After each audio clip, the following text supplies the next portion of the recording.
یہ کسی کی باتوں، چھپی ہوئی باتوں کو تلاش کرنا چھوڑ دو۔ اس سے تم گمانوں سے بچو گے، وسوسوں سے بچو گے، خیالات سے بچو گے۔ نفسیاتی طور پر جو لوگ پاک صاف ہوتے ہیں نا، ان کی زندگی مطمئن ہوتی ہے۔ بہت زیادہ مال، دولت، وجاہت، شہرت کے باوجود جو لوگ نفسیاتی طور پر کسی میل کچیل کا شکار ہوتے ہیں، ذہنی طور پر، وہ ساری صلاحیتوں کے باوجود بھی کمزور، بے چین اور بے سکون رہ جاتے ہیں۔ زندگی میں گمان، سوچ، اپنی نفسیات کو ہمیشہ اچھا رکھیں۔ کبھی بھی اپنے آپ کو الجھاؤ کا شکار نہ ہونے دیں۔ جس آدمی نے سکون لینا ہے اس نے بھی یہاں سے لینا ہے، اپنے اندر سے۔ جس نے مطمئن ہونا ہے اس نے بھی خود بخود ہی ہونا ہے، اور جس شخص نے بے سکون رہنا ہے اس نے بھی خود بخود ہی رہنا۔ میرے نبی کریم علیہ السلام نے اپنے صحابہ کو مطمئن زندگیاں فراہم کی، اطمینان بخش رویے حضور نے دیے۔ آپ غور فرمائیں گے کہ غریب ترین صحابہ بھی جب کوئی ان سے پوچھتا تھا کیفیت کیا ہے تو وہ کہتے تھے الحمدللہ، اللہ نے ہمیں نبی کریم کا غلام بنا دیا ہے۔ اب ہم خود اپنے آپ کو اتنا نفسیاتی طور پر کمزور کر لیتے ہیں، سوچ سوچ کے کہ فلانا بڑا ہو گیا ہے، میں چھوٹا رہ گیا ہوں، فلاں آدمی آگے نکل گیا ہے، میں پیچھے رہ گیا ہوں۔ یہ چیز انسان کو کمزور کرتی ہے۔ انسان اگر یہ تصور کر لے کہ جو میرے حق میں بہتر تھا میرے رب نے مجھے عطا کر دیا ہے، اسے سکون نصیب ہوتا ہے، پھر نفسیاتی مسائل ختم ہوتے ہیں۔ بڑے بڑے سمجھدار لوگوں کو کالا جادو ہو جاتا ہے، اور بڑے بڑے عقل مند لوگ ہوتے ہیں جن کی بھابھی انہیں نظر لگا دیتی ہے۔ بڑے بڑے سمجھدار لوگ ہوتے ہیں کہ جن کی دکان کے آگے کوئی تعویذ پھینک جاتا ہے۔ بڑے سمجھدار لوگ ہیں لیکن وہ چھوٹی چھوٹی باتوں سے اتنے کمزور ہو گئے کہ سانپ سے ڈرتے ڈرتے رسیوں سے بھی ڈرنا شروع کر دیا۔ رسیوں سے، وہ جی میں صبح کل چل رہا تھا تو میرے پیچھے کوئی چل رہا تھا تو میں نے کہا سایہ ہوگا آپ کا، وہی ساتھ چلتا ہے۔ ایک حدیث ہے ترمذی شریف کی، اسے یاد کر لیں، بڑا نفع دے گی۔ میرے نبی کریم علیہ السلام نے فرمایا اگر ساری دنیا مل کے بھی تیرا نقصان کرنا چاہے تو جب تک رب کی مشیت نہ ہو تیرا نقصان ہو نہیں سکتا۔ ختم ہو گئی بات، باہر آ جائیں اس چیز سے۔ اور فرمایا سارے زمانے کے لوگ مل کر تیرا نفع کرنا چاہیں تو جب تک اللہ نہ چاہے وہ تیرا کوئی نفع کر نہیں سکتے۔ نقصان بھی اللہ کی مشیت پہ ہے، نفع بھی اللہ کی رضا پہ ہے، تو پھر آپ بلا وجہ لوگوں کو دیکھ کر ٹینشن کیوں لیتے ہیں؟ پریشانی کاہے کی ہے؟ آزمائش کس بات کی ہے؟ اپنے آپ کو سکون دیں، اپنے آپ کو مطمئن کریں، کہیں رب بڑا ہی مہربان ہے، اس نے جہاں اچھا سمجھا ہے وہاں اس نے مجھے رکھا ہے۔ اپنے ذہن کو اطمینان دیں، سکون دیں۔ میرے نبی کریم علیہ السلام کی پوری حیات مبارکہ میں آپ کو شکوہ نہیں ملے گا کہیں بھی۔ حضور یتیم پیدا ہوئے، کتنی دفعہ آپ کو کتابوں میں ملتا ہے کہ حضور روئے ہوں کہ میرا باپ ہوتا تو ایسے ہوتا، میری اماں ہوتی تو ایسے ہوتی۔ ہم روز نہیں روتے۔ نبی کریم صلی اللہ تعالیٰ علیہ وسلم نے اپنی زندگی ساری آزمائشوں میں گزاری۔ کہیں آپ کو محسوس ہوتا ہے کہ نبی کریم صلی اللہ علیہ وسلم کسی کے پاس بیٹھے اور فرمایا آؤ میں تمہیں اپنے دکھ سناؤں؟ ہمیں تو مسئلہ بن گیا ہے، ہم لوگوں نے اپنے آپ کو غیر مطمئن بنا لیا ہے۔ ہم ان ساری چیزوں کی ڈیمانڈ کرتے ہیں جو ہمارے مالک نے مناسب نہیں سمجھی ہمیں دینی۔ ہمیں اپنے آپ کو مطمئن کرنا چاہیے، سکون میں رکھنا چاہیے۔ اگر آپ تھوڑا سا اپنے آپ کو سکون دیں، اطمینان دیں، کہیں الحمدللہ، اللہ تبارک و تعالی جہاں جس کو چاہتا ہے وہاں اسے بٹھا دیا کرتا ہے۔ پھر ہم لوگوں کا منصب چھیننا چاہتے ہیں، حسد کرتے ہیں، بغض پیدا ہوتا ہے، عداوت پیدا ہوتی ہے، نقصان ہوتا ہے۔ فطری طور پر جو صلاحیتیں اللہ نے دی ہوتی ہیں ان کو بھی زنگ لگ جاتا ہے، زنگ لگنے لگتا ہے ان سب چیزوں کو جو اللہ نے اپنے فضل سے ہمیں دی ہوتی ہیں۔ تو بات کو یاد رکھیں، زندگی میں آپ مطمئن ہو جائیں کہ رب کریم نے جو دیا ہے وہ کمال ہی دیا ہے، کمال ہی۔ حضور کی ایک زوجہ محترمہ تھی تو ان کے ہاتھ ذرا لمبے تھے، مومنوں کی ماں۔ بعض خواتین نے ان سے کہا کہ لمبے ہاتھوں والی، ہم بنا لیتے ہیں نا یہ بھی بات کہ اس کا ناک موٹا ہے تو اس کی آنکھیں چھوٹی ہیں، تو اس کے کان بڑے ہیں تو اس کے ہاتھ کیسے ہیں، تو کہا لمبے ہاتھوں والی۔ تو وہ پریشان ہو گئی، نبی کریم علیہ السلام تشریف لائے، کیا ہوا؟ عرض کی یا رسول اللہ مجھے لمبے ہاتھوں والی کہتے ہیں۔ تو حضور فرمانے لگے یہ پریشان ہونے والی بات ہے کہ خوش ہونے والی بات؟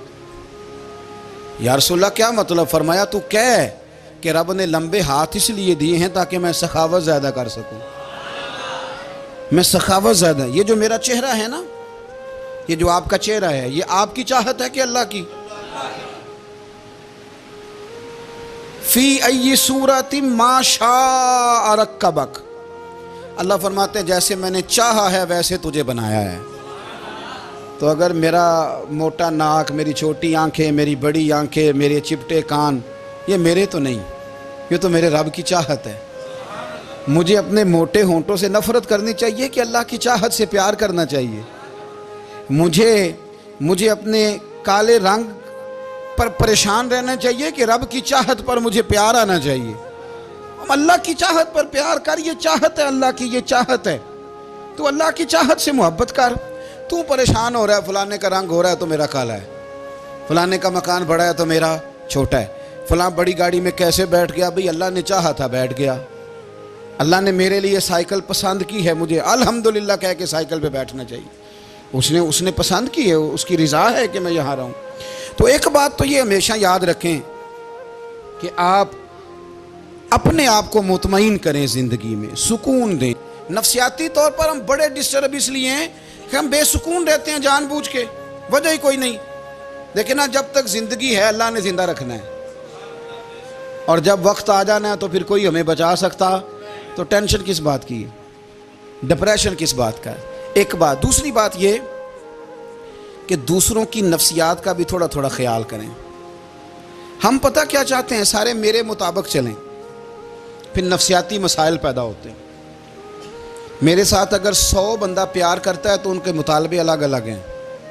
کوئی کہتا ہے جناب کو پیار ہی کرنا چاہیے، ہر ایک سے مسکرا کے ملنا چاہیے، کوئی کہتا ہے حضرت صاحب اتنا بھی پیار کریں تو لوگ نگل جاتے ہیں، تھوڑی ڈنڈی پٹی بھی ہونی چاہیے۔ دونوں قسم کے لوگ ہیں نا جی۔ ایک وہ شخص ہے جو کہتا ہے اتنا بڑا مجمع ہے تو 2 سیکیورٹی گارڈ بھی ہونے چاہیے۔ تیسرا کہتا ہے جی یہ عجیب عجیب لگتا ہے، ایک گارڈ رکھے ہوں کسی بندے نے، کسی بڑے آدمی۔ تو یہ ہر بندے کا مطالبہ۔ اب آپ نے کیا کرنا ہے؟ آپ نے لوگوں کے مزاج کی رعایت کرنی ہے، جہاں تک آپ پیار کر سکیں آپ نے کرنا ہے، جہاں تک محبت کر سکیں آپ نے محبت۔ نبی پاک نا بچوں کے مزاج کا خیال کرتے، چھوٹے بچوں، حضور پاک سے گزرتے تو فرماتے السلام علیکم۔ ایک بچے نے نا حضور کے کپڑوں پر پیشاب کر دیا تھا، اس کی ماں پریشان ہو گئی، بخاری ہے۔ یا رسول اللہ وہ بچہ تھا پتہ نہیں چلا، تو نبی پاک فرمانے لگے کیا ہو گیا؟ وہ بچہ ہے، اللہ نے پانی پیدا کیا نا، ابھی اس پہ پانی بہائیں گے سب ٹھیک ہو جائے گا۔ وہ بچہ ہے، لیکن حاجی صاحب گھر میں بگڑ جاتے ہیں، پوتا اگر پیشاب کر دے کہتے ہیں میں نماز پڑھنی ہوں، وہ بگڑ جاتے ہیں۔ پیر صاحب بگڑ جاتے ہیں اس بات پہ، علامہ صاحب بگڑ جاتے ہیں، سیٹھ صاحب کہتے ہیں پتہ ہی نہیں بچے نے پیشاب کر دیا ہے۔ حضور نے فرمایا کہ بچہ بچہ ہوتا ہے، وہ چھوٹا ہے، اس کا ایک مزاج ہے، اس کا ایک مطالبہ ہے۔ اب آپ یہ کہیں کہ وہ بڑا مجھے پاک صاف سمجھتا ہے تو اس رویے سے میرے ساتھ وہ ملاقات کرے، آپ اس کے مزاج کی رعایت کریں گے۔ نبی کریم کے غلام کے بیٹے ہیں حضرت اسامہ بن زید، نواسوں کی بات نہیں سنا رہا، زید بن حارثہ حضور کے غلام تھے، ان کے بیٹے ہیں، چھوٹی عمر تھی، ناک بہ رہا تھا۔ ویسے دادا جی ناک صاف کر دیتے ہیں پوتے کا، ہو سکتا ہے وہ ڈانٹ دیں کہ چل دوڑ جا کتنا گندا، اماں سے کہا تیرا ناک صاف کرے، چل نالائق، نانا بھی کہا چل بھاگ جا، کیونکہ وہ حاجی صاحب نے وضو کرنا ہے، نماز پڑھنی ہے، تو ان کے قریب یہ چیز آ گئی تو بڑا مسئلہ بن جائے گا۔ نبی کریم صلی اللہ علیہ وسلم نے کہا عائشہ اسامہ کی ناک بہ رہی ہے صاف کر دو۔ حضرت عائشہ کہتی ہے میں ذرا اٹھی کو کپڑا دیکھنا تو حضور جلدی سے اٹھے۔ ایک روایت تو یہ ہے کہ حضور نے ناک پونچھ دیا، اور دوسری میں کہ نبی پاک قریب پہنچ گئے۔ جناب عائشہ کہتے ہیں میں نے ہاتھ پکڑ لیا، میں نے کہا حضور کپڑا لینے گئی تھی آ گئی نہیں۔ کہتے میں نے اپنے ہاتھوں سے ان کی ناک صاف کر دی، ریڑھ صاف کر دیا۔ اللہ کے رسول گویا میری طرف دیکھ کے مسکرائے، حضور راضی ہوئے۔ بچے تو بچے ہوتے ہیں، بچے تو بچے ہوتے ہیں۔ اب آپ کو بچہ حاجی صاحب مانے، پہلے نمازی صاحب مانے، آپ کو پہلے بچہ جو ہے وہ بڑا سیاںا مانے، سمجھدار مانے، عقل مند مانے، پیر صاحب مانے۔ چھوٹا بچہ تو وہ نہیں مان سکتا۔ آپ اس کی نفسیات کے مطابق اس کے ساتھ چلیں۔ آپ رویہ وہ رکھیں کہ وہ بچہ ہے، وہ چھوٹا ہے۔ حضور بچوں کے پاس سے گزرتے تھے تو انہیں سلام کہتے تھے۔ آپ بھی کہتے ہیں؟ آج سے کہیں گے؟ حضور گزرتے چھوٹے کہتے السلام علیکم۔ اور نبی پاک صلی اللہ علیہ وسلم کبھی کبھی نا بچے کھیل رہے ہوتے تو حضور بیٹھ جاتے، فرماتے یار میرے سینے سے تو لگو۔ حضور زمین پہ بیٹھ جاتے، بچہ یوں ہاتھ پہ، بچہ دوڑا آتا، حضور کے سینے سے جب لگتا تو نبی پاک گر جاتے اور فرماتے اوئے ہوئے تم نے تو مجھے گرا ہی دیا ہے۔ یہ بچوں کے ساتھ آپ جو رویہ رکھیں گے وہ میٹھا ہوگا۔ اب آپ کہیں گے چونکہ اب میں ایک عہدے پہ ہوں، میں ایک منصب پہ ہوں، تو یہ آپ کی نفسیاتی کمزوری ہے۔ پھر کیا ہوتا ہے؟ بچوں کو ڈانٹ کے رکھا جاتا ہے، بے جا ڈانٹ ڈپٹ، بے جا سختی اور بے جا ان کے ساتھ رویے، اور ان کے ساتھ بڑی عجیب و غریب قسم کی جو ہے وہ ہماری جو ہے وہ گھٹن گیپ آ جاتا ہے بچوں کے درمیان۔ بچے، میں کہا کرتا ہوں، پھر بچے ہمیں دکھ نہیں سناتے، وہ پھر غلط آدمی کو دوست بناتے ہیں، پھر اس غلط آدمی کو اپنی بات بتاتے ہیں، غلط آدمی رازدار بن جاتا ہے۔ آپ ان کی نفسیات کے مطابق ان سے پیار کریں، انہیں ٹائم دیں۔ آپ دیکھیں یہ کیا سوچتے ہیں، کیا کہتے ہیں، کس طرح کا ان کا رویہ ہے بچوں کے ساتھ۔ پھر نوجوان جب کوئی ہو جاتا ہے تو اس کی سوچیں جوان ہو جاتی ہیں۔ نوجوانوں سے معذرت کے ساتھ نبی پاک علیہ السلام نے نوجوانوں کی حکومت سے پناہ مانگی، نوجوانوں کی حکومت سے پناہ مانگی ہے، اس لیے کہ نوجوان بڑی جلدی پیار بھی کرتا ہے اور بڑی جلدی نفرت بھی کرتا ہے، سوچیں مضبوط نہیں ہوتی۔ نوجوان آدمی، جوان آدمی، بکھری ہوئی سوچیں ہوتی ہیں۔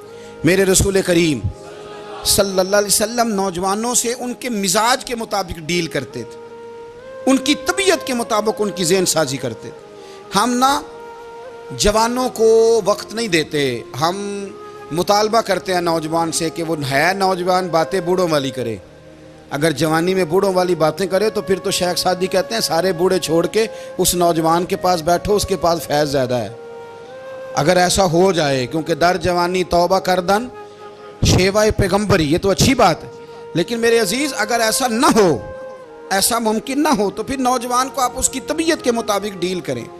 آپ اس کی سوچ دیکھیں، اس کا رویہ دیکھیں، اس سے پیار کریں۔ نبی کریم علیہ السلام کے پاس ایک نوجوان داخل ہوا، اندر داخل ہوتے ہی اس نے فٹافٹ ایک بات کر دی، کہنے لگا یا رسول اللہ مجھے زنا کی اجازت دے دیں،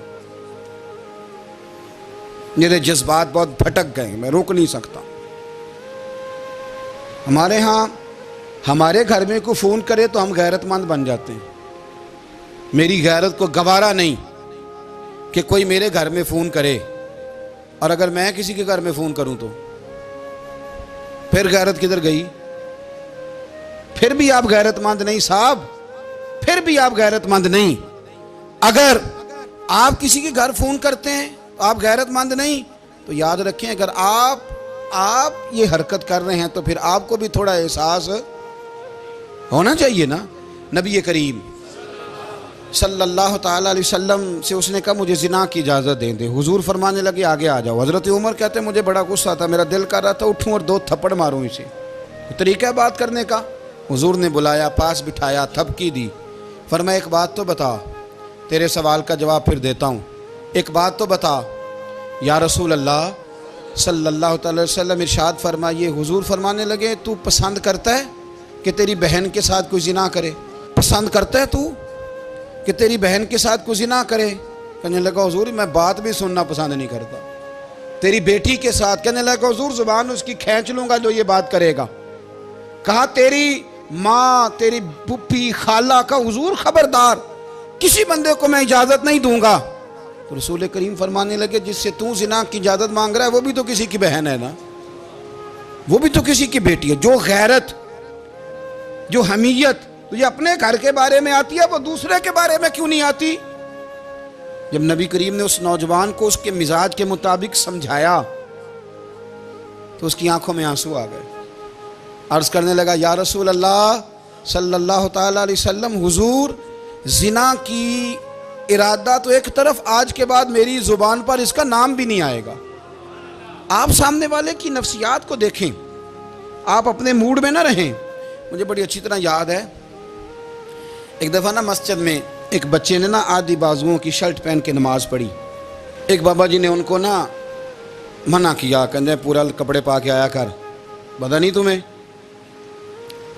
وہ کہنے لگا، بچہ کہنے لگا نماز ہو جاتی ہے، بازو آپ فولڈ کر کے ایسے کر کے، بڑے بازوؤں فولڈ کر کے پڑھیں گے تو کراہت ہے، لیکن ویسے بھی آدھے بازوؤں والی شرٹ میں نماز ہو جاتی ہے، لیکن اچھا عمل نہیں، اچھا یہی ہے کہ آپ کے بازو پورے ہوں۔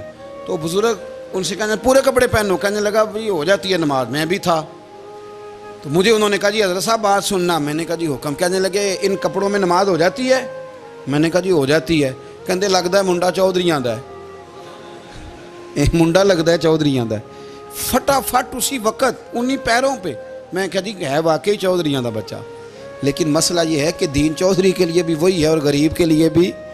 تو آپ اس بچے بیچارے کو اندر آنے تو دیں، اس کو مسجد میں داخل ہونے دیں، انشاءاللہ کپڑے بھی ٹھیک پہن کے آ ہی جائے گا۔ لیکن ہم نے تو ذہن بنا لیا ہے کہ ہم نے اپنی مرضی کے مطابق لوگوں کو قابو کرنا ہے۔ ہم لوگ لوگوں کی ذہن کے مطابق اترنے کو تیار نہیں، بس سارے میرے مطابق چلیں۔ یہ تو بات کو پیشوا کرے گا، مقتدا کرے گا، وہ بھی سمجھائے گا۔ رسول کریم علیہ الصلاۃ والسلام لوگوں کو جبرن نہیں جھکاتے تھے، حضور دلائل دیتے تھے۔ نوجوان بچوں کو موقع دیں، انہیں سمجھائیں، انہیں قائل کریں، ان سے پیار کریں، ان کی نفسیات کو سمجھیں، اس کے مطابق ان کے ساتھ آپ ڈیل کریں، پھر آگے بڑھیں۔ عورتوں کے بارے میں میرے نبی کریم علیہ السلام نے بڑی نصیحت فرمائی ہے۔ محبوب کریم فرمانے لگے عورت ٹیڑھی پسلی سے پیدا کی گئی ہے، سیدھا کرنا چاہو گے ٹوٹ جائے گی، یہ جیسی ہے اس کے ساتھ ویسے ہی گزارا کرو، اس کی نفسیات کو سمجھ جاؤ۔ عورت تھوڑا سا چاہتی ہے کہ وہ کھانا پکائے تو اس کی تعریف کر دی جائے، تو بھئی کھڑی ہے صبح سے باورچی خانے میں، دو لفظ بولنے میں کوئی حرج ہے؟ اور اگر کبھی نمک زیادہ ہو بھی جائے تو کیا خیال ہے، بیوی جان بوجھ کے زیادہ ڈالتی ہے؟ اس کا شوق ہے کہ اس کی انسلٹ ہو؟ ہمارا رویہ اتنا سخت ہوتا ہے، بعض اوقات اتنا تکلیف دہ ہوتا ہے کہ اس سے جذبات کو ٹھیس پہنچتی ہے، مزاج میں خرابی آتی ہے۔ تھوڑی تعریف دیکھیں، عورت چاہتی ہے تھوڑا سا کہ میرے خاندان والے، میرے سسرال والے میری تھوڑی عزت کریں، تو وہ اگر سارا کچھ چھوڑ چھاڑ کے آ گئی ہے، تو جس طرح ہم اپنی بیٹی کے لیے ذہن رکھتے ہیں عزت کا، اگر تھوڑا اس کے لیے بھی بنا لیں گے تو میرا خیال ہے کوئی حرج والی بات۔ ہم نا لوگوں کا خیال رکھنے کی بجائے لوگوں کو چڑھاتے ہیں۔ ناراض تو نہیں ہو جائیں گے آپ؟ نہیں، رہن دینے ہیں، لگتا ہے تو ہو جانا ہے بھائی، چڑھاتے ہیں لوگ۔ کسی نے کہہ دیا نا کہ یہ میرے گھر نہ آئے آج کے بعد، باپ نے بیٹے کو کہہ دیا یہ تیرے رشتہ دار نہ آئے، وہ کہتا ہے تو سویرے ضرور آئیں، ویکھاں گا تینوں کیڑا ڈکدا ہے، آنا صبح۔ وہ کسی نے کہہ دیا نا اس گلی سے نہ گزرنا، کہنا میں ابھی گزروں گا، تو دیکھ لے جو تو نے کرنا ہے۔ ہم لوگوں کی نفسیات کے بلکہ پتہ چل جائے نا فلانے کو فلاں چیز بری لگتی ہے، اس کو لوگ زبردستی کرتے ہیں، چڑھاتے ہیں، نفرتیں پیدا کرتے ہیں، اس کے اندر غرور لاتے ہیں، مزاج کے اندر چڑچڑاپن پیدا کرتے ہیں۔ یہ کام نہ کریں۔ آپ اپنے لیے کیا گراؤنڈ بنا رہے ہیں کہ لوگ آپ سے نفرت کریں، لوگ تکلیف دیں آپ کو؟ یہ نوجوان بچے کسی نے ہارن دے دیا گاڑی کا، تو آپ اس نے گاڑی پیچھے کرنی نہیں، وہ ماں بدولت کو ہارن بجا دیا ہے۔ یہ مہذب قوموں کا یہ رویہ نہیں ہوتا۔ یہ تو وہ قومیں ہیں جو مطلب بڑی تنگ ہیں اپنے آپ سے، یہ بڑے آوازار لوگ ہیں۔ ٹھنڈے رہیں، میٹھے رہیں، پیار کریں، دوسروں کے جذبات کا احساس کریں۔ نبی کریم صلی اللہ تعالیٰ علیہ وسلم نے ایک دن حضرت عائشہ صدیقہ سے کہا عائشہ تیرے ساتھ ایک بات نہ کروں، حضور کریں؟ فرمایا جب تو ناراض ہوتی ہے تب بھی مجھے پتہ چل جاتا ہے، اور جب تو راضی ہوتی ہے تب بھی مجھے خبر ہو جاتی ہے۔ اتنا دھیان رکھتے ہیں خاوند گھر میں کہ اب اس کی پوزیشن کیا ہے، اور اب یہ کیا سوچتی ہے، اور کس بات پہ اس کو جو ہے وہ ناراضگی ہوتی ہے۔ مجھے جب تو راضی ہوتی ہے تب بھی پتہ ہوتا ہے، ناراض تو حضرت عائشہ کہتی ہے نہیں نہیں حضور ایسی تو بات ہی کوئی نہیں، آپ بتائیں۔ تو حضور فرمانے لگے جب میں کسی اور زوجہ کے پاس تھوڑا وقت گزار لیتا ہوں زیادہ، اور جب میں آتا ہوں تو ناراض ہوتی ہے۔ یا رسول اللہ آپ کو کیسے پتا؟ فرمایا بتاؤں؟ حضور بتائیں۔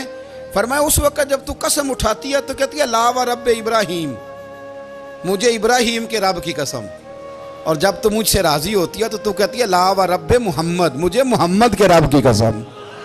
تو پھر حضرت ابراہیم کا نام لے لے کے حضرت عائشہ کہنے لگی محبوبہ قربان جاؤں، بات بالکل ٹھیک ہے، ایسے ہی ہے یا رسول اللہ، بالکل ایسے ہی ہے۔ جب تھوڑی خفگی ہوتی ہے تو میں یہ کام، تو حضور تو لوگوں کے مزاج کا خیال کرتے تھے، نبی کریم کو تو پتہ ہوتا تھا، لیکن ماں بدولت کہتے ہیں سارے میری مرضی کے مطابق چلیں۔ ہاں میں نے زندگی میں یہ تجربہ بھی کیا ہے کہ آپ لوگوں کا خیال رکھنے لگ جاتے ہیں تو لوگ خراب بھی ہو جاتے ہیں، اس میں کوئی شک نہیں۔ وہ سمجھتے ہیں شاید میری ضرورت بڑی ہے، نا یہ بات نہیں بھائی، بات کچھ اور ہے۔ حضور رحمت للعالمین ہے نا، تو کافر ہے یا منافق ہے، حضور کی تو ڈیوٹی ہے پیار کرنا، لیکن کافر کو تو چاہیے نا کلمہ پڑھے، منافق کو تو چاہیے نا مومن بنے۔ او بھائی میں نے کہا وہ بزرگ ہیں، ان کی ذمہ داری ہی پیار کرنا ہے، وہ جو بھی جائے گا اس سے۔ لیکن تو بتا تو نے پیار میں سے سیکھا کیا ہے، لیا کیا ہے، تیرے اوپر اثر کیا ہے؟ پیار کرنا، شفقت کرنا اور ہے، یہ جملہ میرا یاد رکھنا، پیار کرنا کسی سے اور ہے اور اس سے راضی رہنا یہ بات اور ہے۔ کسی پر شفقت کرنا اور ہے اور اس بندے سے راضی رہنا، یہ آپ دیکھیں کہ وہ راضی ہے آپ سے کہ نہیں، کہ خالی پیار ہے، خالی شفقت ہے۔ شفقت تو مجبوری ہے، کرنی ہے۔ تو میرے عزیز یاد رکھیں، نبی کریم تھوڑا تھوڑا خیال کرتے، دیکھتے بندہ اس کے مزاج کے مطابق، دیہاتی آتا تو حضور اس کا بھی خیال کرتے۔ حضرت ظاہر دیہاتی تھے، وہ آتے تھے ترکاریاں لے کے گاؤں سے، نبی کریم صلی اللہ علیہ وسلم پیار کرتے تھے، وہ کئی دفعہ عجیب و غریب باتیں بھی کرتے تھے، حضور محبت سے پیش آتے تھے۔ آپ سامنے امام حسن کے پاس ایک بندہ ہے، بڑی مزیدار بات داتا علی اجویری نے لکھی، مجھے پڑھ کے بڑا ہی مزہ آیا اور سمجھ بھی آئی کہ اہل بیت نبوت کی اصل مخالفت کون کرتا ہے۔ ایک شخص آیا تو اس نے آ کے نا معاذ اللہ حضرت مولا علی شیر خدا کو، معاذ اللہ ثم معاذ اللہ، امام حسن کے والد کو برا بلا کہا، پھر امام حسن کو کہا، وہ برا بلا کہتا جا رہا ہے، امام حسن مسکراتے جا رہے ہیں، ہنستے جا رہے ہیں۔ انجوائے کرنے کا آپ کا موڈ بن جائے تو سب کچھ انجوائے ہو سکتا ہے، لیکن اگر آپ نے مرچیں دانتوں کے نیچے رکھ کے اچھی طرح چبا لی ہوں اور کانوں سے بھی دھواں نکل رہا ہو تو پھر تو بھائی کوئی چیز بھی انجوائے نہیں ہوتی، پھر تو قصور یہ ہے کہ مرچیں نہیں چبانی تھی، آپ نے اپنا مزاج خود بڑا کڑوا کر لیا ہے، وہ کیسے کام چلے گا؟ وہ آیا تو اس نے آ کے نا امام حسن کو، آپ کے والد کو معاذ اللہ ثم معاذ اللہ نقل کفر نہ باشد برا بلا کہا۔ وہ کہتا جا رہا ہے، امام صاحب ہنستے جا رہے ہیں۔ جب وہ تھک گیا تو امام حسن فرمانے لگے روٹی کھانی ہے؟ بھوک تو نہیں لگی ہوئی؟ کہنے لگا بڑی لگی ہوئی ہے۔ فرمانے لگے اس کو روٹی کھلاؤ، اس کو روٹی کھلائی، فرمایا تیرا حال؟ کہنے لگا بڑا غریب ہوں۔ ایک پیالے میں چاندی بھر کے امام حسن نے اسے دی، اور جب اس کو دے دی نا تو غور سے چہرہ دیکھنے لگا، کہنے لگا آپ کا حلم دیکھ کے، سخاوت دیکھ کے مجھے یقین آ گیا ہے کہ آپ واقعی خون رسول ہیں۔ امام صاحب فرمانے لگے یہ بیچارہ اصل میں تنگ ہے اپنی زندگی سے، اصل اس کا حال کوئی نہیں، تو میرے ساتھ یہ حرکتیں کر رہا ہے۔ تو یہ آپ سمجھیں اس بات کو، کچھ لوگ بیچارے ویسے ہی تنگ ہوتے ہیں، پریشان ہوتے ہیں، ویسے ہی بلا وجہ معاملہ ہی کوئی نہیں۔ امام حسن رضی اللہ تعالیٰ عنہ نے ہمیں سبق دیا ہے۔ وہ علامہ اقبال کہتے ہیں کہ ایک مولانا نا میرے سامنے نا ایک بھوکے آدمی کو سامنے بٹھا کے تو حدیث پاک کا درس دے رہے تھے، بندے کو بھوک بڑی لگی ہوئی تھی، وہ درس دیتا جا رہا ہے۔ تو اقبال کہتے ہیں میں نے اسے کہا کہ فاقہ کش کو درس شریعت سے کیا غرض، اس کے شکم کی آگ کو تو روٹی چاہیے، میں اسے روٹی کھلا، اسے تیری کوئی سمجھ نہیں آ رہی، تو بھوک لگی ہوئی ہے، پہلے کھانا کھلا لے، پھر ذرا اس کے ہوش ٹھکانے آئیں گے، پھر اسے دین کی بات بتانا۔ ہم لوگوں کا ذہن نہیں سمجھتے کہ بندہ کس قسم کا ہے۔ سارے ہی صحابہ حیا والے تھے، سارے ہی اکرام والے تھے، پر حضور سید عالم صلی اللہ علیہ وسلم کی پیاری زوجہ حضرت عائشہ صدیقہ رضی اللہ تعالیٰ عنہ فرماتی ہیں کہ میں حضور کے گھر میں پردے کے پیچھے دیکھ رہی تھی، نبی کریم آرام فرمائیں تو حضور کی نا تہمت مبارک پنڈلیوں سے ذرا اونچی ہو گئی، پنڈلیوں سے ٹخنوں تک مرد کا چھپا ہوا ہو تو وہ جائز ہے، اس سے نیچے ننگا نہیں کرنا چاہیے، اوپر اس سے ٹخنوں سے اوپر، نیچے ہو بھی جائے تو خیر ہے۔ حضور کی پنڈلیاں نا تھوڑی سی چادر ہٹی ہوئی تھی، پنیاں کہتے ہیں ہم پنجابی میں، پنڈلیوں سے ذرا چادر ہٹ گئی، حضور لیٹے رہے آرام فرما رہے۔ فرماتی ہیں باہر دستک ہوئی، حضور نے فرمایا کون ہے؟ عرض کی ابو بکر صدیق کو، یا رسول اللہ اجازت ہو تو حاضر ہو جاؤں؟ حضور نے فرمایا آ جاؤ. کہتے ہیں حضور لیٹے رہے, حضرت ابو بکر آئے, بات چیت ہونے لگی. تھوڑی دیر کے بعد پھر دستک ہوئی, کون ہے دروازے پہ؟ یا رسول اللہ عمر بن خطاب ہوں. فرمایا آ جاؤ. آ گئے, بات چیت ہوتی رہی. تھوڑی دیر کے بعد عثمان غنی آئے. یا رسول اللہ آ جاؤں. فرمایا عثمان ذرا ٹھہر. حضرت عثمان ٹھہر گئے. نبی کریم اٹھ کے بیٹھے, چادر مبارک پنڈلیوں کے گرد لپیٹی, اپنے کرتے کو سیدھا فرمایا, کہا عثمان آ جاؤ. عثمان آئے, بات چیت ہوئی, چلے گئے. سیدہ کہتی ہے میں نے پوچھا یا رسول اللہ عثمان تو بڑی ٹھنڈی طبیعت کا بندہ ہے, وہ تو بڑا میٹھا آدمی ہے حضور, کوئی جاہو جلال نہیں, کوئی بات نہیں, کوئی, وہ تو بڑا پیارا ہے. عمر آئے تو آپ لیٹے رہے, ابو بکر آئے تو آپ لیٹے رہے, تو عثمان. حضور فرمانے لگے عائشہ عثمان سے تو فرشتے بھی حیا کرتے ہیں, عثمان سے تو فرشتے بھی حیا کرتے ہیں, تو میں نہ حیا کروں؟ آپ اس بات کو سمجھے, غور کریں کہ اگر ان کی طبیعت اس طرح کی ہے کہ وہ کہتے ہیں کہ وجود زیادہ چھپا ہوا ہونا چاہیے, تو نبی پاک نے ان کی طبیعت کا خیال کیا ہے, حضور نے ان کے مزاج کا. تو آپ کو نہیں پتا کہ ابا جی آپ کے کیا سوچتے ہیں, کیا چاہتے ہیں؟ آپ کو نہیں پتا آپ کے استاد کا مزاج کیا ہے؟ آپ کو نہیں پتا آپ کے مرشد کامل کی طبیعت کس طرح کی ہے؟ وہ کن باتوں میں راضی ہوتے ہیں, کن میں ناراض ہوتے ہیں, ہمیں سارا پتا ہوتا ہے, لیکن ہم چاہتے ہی نہیں صحیح کرنا معاملات کو. ہم اپنے وجود پر تھوڑا سا بوجھ ڈالنا ہی نہیں چاہتے, اپنی طبیعت کو تھوڑا سا تکلیف دینا ہی نہیں چاہتے. حضرت صدیق اکبر رضی اللہ تعالی, مالدار آدمی, کروڑوں پتی شخص, لیکن انہوں نے نا ایک موقع پہ پھر ٹاٹ کا لباس بھی پہن لیا. تو کسی نے ان سے کہا ابو بکر یہ کیا؟ فرمانے لگے نبی کریم کو, میرے آقا کو غریبی پسند ہے, تو ابو بکر غریب بن گیا ہے. ختم ہو گئی, جے سونا ہی میرے دکھ وچ راضی, تے میں سکھ نو چلے ڈاواں. ٹھیک ہو گئی بات, وہ جس حال میں رکھے اس حال میں راضی رہنا ہے. یہ جو مزاج ہے نا ہمارا کہ میں ڈھلنا نہیں چاہتا, میں بدلنا نہیں چاہتا, ہم تو غلام ہیں پھر بھی نہیں بدلتے. تھوڑا سا خیال کریں. میں کہا کرتا ہوں کہ اماں کو زیادہ نہیں ضرورت پیسوں کی, ہاں ماں تو ماں ہوتی ہے, وہ کو ریٹ لگا کے تیرے سے پیسے مانگے گی. اماں کو تو بس اتنی ضرورت ہے کہ ماں جو کہہ دے جی کر دو. ماں کو تو اتنی ضرورت ہے کہ 2 منٹ رات کو بیٹھ جاؤ پیروں میں, اماں لا تیرے پیر دبا دوں, اتنا ہی کافی ہے. وہ کہے گی او ہو میرا پتر بڑا چنگا, اللہ وہی انج دی اولاد سارے نو دے وے, او بھائی ایسے کر دے. وہ تو سویرے پورے محلے کو, ابا جی کو کوئی نہیں ضرورت تیرے پیسوں کی, ہاں نا, ان کو تو ضرورت ہے. تو کبھی کبھی تو ان کو موٹر سائیکل پہ بٹھائے اور کہا ابا جی منڈی جانا تھا, میرا دل تھا کٹھے چلیں گے, آئیں ذرا پیار سے چلتے ہیں. کبھی ان سے پیار کرے, کبھی کہے ذرا کندھے نہ دباؤں. او یارو اس کی ضرورت ہے, نہیں ضرورت مرشد کامل کو کسی کے پیسوں کی نا. اللہ جانتا ہے جو کامل آدمی ہوتا ہے اسے ضرورت ہی نہیں ہوتی. اسے تو اتنی ضرورت ہوتی ہے کہ اس نے کہہ دیا سیانے بن جاؤ تو سیانے بن جاؤ, اس نے کہہ دیا نیک ہو جاؤ تو نیک, اس نے کہا ہے کہ آج آ جانا تو پھر, اور نہ یار کہاں ضرورت ہے تیری, میں اتنا ہی بڑا. ہم لوگ دوسروں کے بارے میں سوچتے ہی نہیں, بس میں مجھے سکون دو, میرے مطابق ڈھل جاؤ, میری بات کرو. اور نہ یارو, میرے رسول کریم, میرے نبی رحمت سرور دو عالم صلی اللہ علیہ وسلم دوسروں کا خیال کرتے, ان کے مزاجوں کا خیال کرتے, ان کی طبیعت کا خیال کرتے, ان کے معاملات کو دیکھتے. میرے رسول پاک علیہ السلام تو دیکھتے کون شخص کس طرح کا ہے, کس رویے کا ہے, کس انداز کا ہے, اس کو اس کے مطابق عزت دیتے, وقار دیتے, نواز دیتے, اس شخص کا اس طرح کا اکرام کرتے. میرے نبی کریم صلی اللہ علیہ وسلم فرماتے ہیں میں نے معراج کی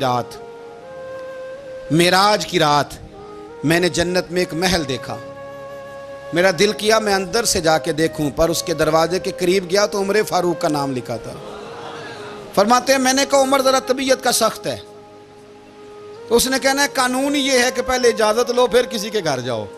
چلو ہم نہیں جاتے, عمر سے پوچھ کے چلے جائیں گے, گھر جو عمر کا ہے. نہیں آپ کو سمجھ آئی میری بات کی یار, نہیں سمجھے. جن کے قدموں کے صدقے گھر ملا ہے, اگر وہ یہ خیال کرتے ہیں کہ سامنے والے سے پوچھ لینا چاہیے, نہیں آپ نہیں سمجھے. او بھائی جن کے برکت سے وہ مکان ملا ہے, اگر وہ مزاج کا اتنا خیال رکھتے ہیں تو پھر مزاج رسول کا بھی تو خیال ہونا چاہیے نا. پھر مزاج سنو, پھر نبی کریم صلی اللہ علیہ وسلم واپس آئے, حضور نے بتایا وہ عمر تیرا مکان بڑا پسند ہے یار.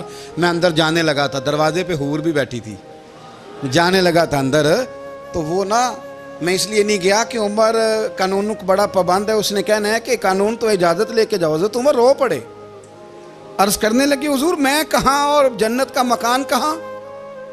مختصر سی میری کہانی ہے، یہ جو بھی ہے آپ کی مہربانی ہے۔ تو حضرت عمر رو پڑے، لیکن میرے رسول کریم صلی اللہ علیہ وسلم اب اتنا حضور خیال کرتے تو جناب عمر پتہ کون تھے؟ جرت نہیں تھی کسی مائی کے لال کی عمر کے سامنے کھڑا ہو سکے۔ ہاں جس کے سامنے شیطان نہ ٹھہر سکے، نکل جاتا ہے شیطان بھی، لیکن صحابہ کہتے ہیں جب کبھی حضور کے چہرے پہ شکن آتی تو اتنا وجود ہم نے کسی کا کامتے نہیں دیکھا جتنا عمر کانپا کرتے تھے۔ کب کبھی طاری ہوتی تھی، وہ دلیر میں کہیں اور ہوں، یہاں تو میں غلام ہوں، یہاں تو میں نوکر ہوں، دعا منگیا کرو سنگیو کتے مرشد نہ روس جاؤ۔ رو پڑتے، اور طریقہ کیا ہوتا؟ زمین پہ کونیاں رکھ کے نا، کونیاں گھٹنے، اب میں آپ کو کر کے کیسے دکھاؤں، حدیث صحیح میں موجود، یہ کونیاں زمین پہ رکھ کے نا، جیسے بچے نہیں چلتے، کونیاں دونوں زمین پہ حضرت عمر رکھ دیتے، اور یوں کونیاں رکھ کے تو یوں ہاتھ باندھ دیتے حضور کے سامنے، نیچے کونیاں اور ہاتھ باندھتے، اور پھر روتے جب حضور ناراض ہوتے تو۔ کسی اور سے ناراض ہے نبی پاک، عمر سے نہیں، تو یوں دونوں ہاتھ بچھا دیتے، یوں ہاتھ باندھتے اور کہتے رضیت باللہ ربا وبالاسلام دینا ونبینا محمد صلی اللہ علیہ وسلم۔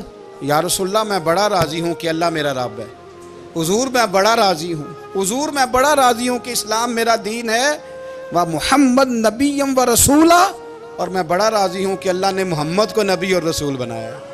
حضور بڑا راضی ہوں، مہربانی فرما، بڑا راضی۔ یہاں پیر سید علی حسین شاہ صاحب اشرفی رحمۃ اللہ علیہ کچوشا شریف کے بزرگ تھے، اور شان یہ تھی کہ چہرہ غوث پاک سے ملتا تھا۔ وہ تھوڑا سما کے قائل تھے، سما کے، یعنی وہ والا سما نہیں جو اب ڈھول ڈمکے کے ساتھ ہوتا ہے، کچھ اس میں اشعار پڑے جاتے تھے، اور بعض ایسے شعر تھے جن پر باپ بزرگ کہتے تھے نہیں ہونے چاہیے، یہ رائے کا اختلاف۔ ان کے یہاں ایک خلیفہ تھے سید ابو البرکات شاہ صاحب، مفتی اعظم پاکستان، وہ خلیفہ ہیں لیکن بڑے عالم تھے۔ سید صاحب یہاں آئے تو لوگوں نے کہا حضور کو شعر پڑھیں، تو آپ فرمانے لگے یہ میرا مرید مفتی اعظم ہے، یہ منع کرتا ہے، یہ ان باتوں سے منع کرتا ہے، تو یہاں نہیں پڑھنے۔ لوگوں نے کہا حضور مرید کی بھی ماننی ہے، میں نرا مرید نہیں، مفتی بھی تو ہے نا، قرآن و سنت کی روشنی میں منع کرتا ہے۔ تو اتنا لوگ خیال کر لیتے تھے دوسروں کے مزاج، اور یارو ہم تو بوجھ بنتے ہیں، ہم تو چڑھاتے ہیں جس کے، اور میں دیکھتا ہوں دنیا چڑھ چڑھ کے پاگل ہو گئی، چڑھاتے ہیں ایک دوسرے کو، تکلیف دیتے ہیں، اذیت میں مبتلا کرتے ہیں۔ ہم لوگوں نے اب تھپڑ مارنے بند کر دیے ہوئے ہیں، اب ہم ڈنڈے نہیں مارتے، اب ہم نفسیاتی تکلیفیں دیتے ہیں، نفسیاتی ذہنی طور پر ٹارچر کرتے ہیں، ہم لوگوں کو اتنا تکلیف میں مبتلا کرتے ہیں کہ لوگ پاگل ہونے کے قریب آ جاتے ہیں، خودکشیاں ہونے لگی ہیں۔ اگر ہم نفسیاتی طور پر پیار کریں، سامنے والے کو ذرا عزت دیں، ذرا اس کے جذبات کا خیال کریں، ذرا اس کی طبیعت کے مطابق چلے، ذرا تھوڑا سا محبت کر لیں، پیار کر لیں، بڑی دنیا بچ جائے گی، بڑے سارے لوگ قریب آ جائیں گے۔ میرے رسول پاک علیہ الصلوۃ والسلام نا بمنزلہ طاقت کے بوجھ ڈالتے تھے، بمنزلہ طاقت کے۔ حضور نام لے کے بھی کہہ سکتے تھے عبد الرحمن تو مالدار ہے، دے اتنے پیسے جہاد میں، عمر تو مالدار ہے، دے پیسے، عثمان غنی دے، یہ نہیں حضور نے کبھی فرما، اعلان کر دیا بھئی جہاد کا موقع ہے، اپنا اپنا حصہ ڈالو۔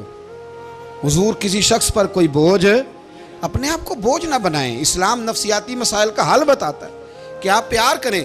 میں اکثر کہتا ہوں کہ ہمارے گھروں میں بہت سارے بیمار ایسے ہیں جنہیں دوائی کی نہیں ہماری توجہ کی ضرورت ہے، بہت سارے بیمار اس قسم کے ہیں جنہیں صرف آپ کی مسکراہٹ کی ضرورت ہے، جنہیں صرف آپ کا دھیان رکھنے کی ضرورت ہے۔ آپ تھوڑا دھیان کریں، تھوڑا پیار کریں۔